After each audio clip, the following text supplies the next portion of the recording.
স্বৈরাচার পতনের আন্দোলনের কৃতিত্ব নিয়ে একটি গোষ্ঠী দেশে বিভক্তি তৈরি করছে বলে মন্তব্য করেছেন বিএনপির স্থায়ী কমিটির সদস্য আমির খসরু মাহমুদ চৌধুরী। দুপুরে রাজধানীতে এক আলোচনায় তিনি বলেন, সংস্কার, বিচার ও নির্বাচনকে মুখোমুখি দাঁড় করানোর পেছনে রাজনৈতিক উদ্দেশ্য আছে।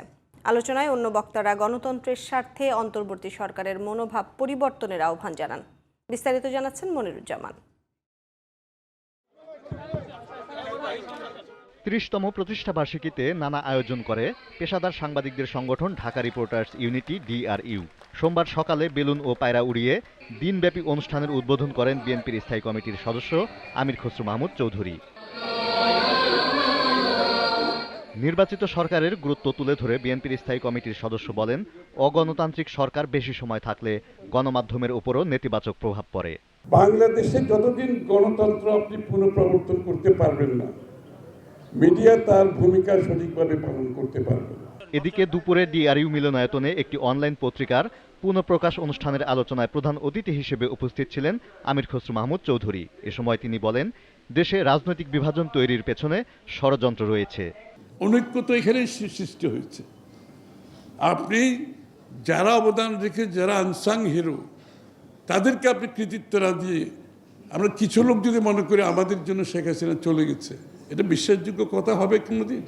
আপনি গণতন্ত্রের পথে হাঁটতে চাইবেন না, আপনি জনগণের নির্বাচিত সরকার চাইবেন না, আপনি জনগণের মালিকানা ফিরিয়ে দিতে চাইবেন না, তারপরে বলে ঐক্যের কথা। সংস্কারকে নির্বাচনের সাথে সাংঘর্ষিক কেন করা হচ্ছে? তার মানে অন্য কোনো উদ্দেশ্য আছে?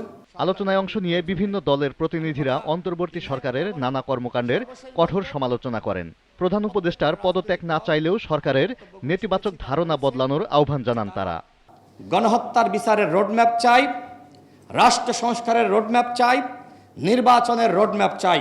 এই বাস্তবতাকে নিয়ে আমাদের রাজনৈতিক সমাধান কি হবে সেটা আমাদেরকে নির্ধারণ করতে হবে। মাঝে নদীতে আমরা মাঝি বদলাতে চাই না, আমরা আপনার উপর আস্থা রাখতে চাই, ভরসা রাখতে চাই, কিন্তু আপনি আপনার সরকারের যে চরিত্র, এটাকে পরিবর্তন দরকার। নির্বাচনের রোডম্যাপ ঘোষণা হলে দেশ গণতান্ত্রিক প্রক্রিয়ায় প্রবেশ করবে বলে মন্তব্য করেন বক্তারা। প্রতিপক্ষ বানিয়ে ফেলছে রাজনৈতিক দলগুলোকে।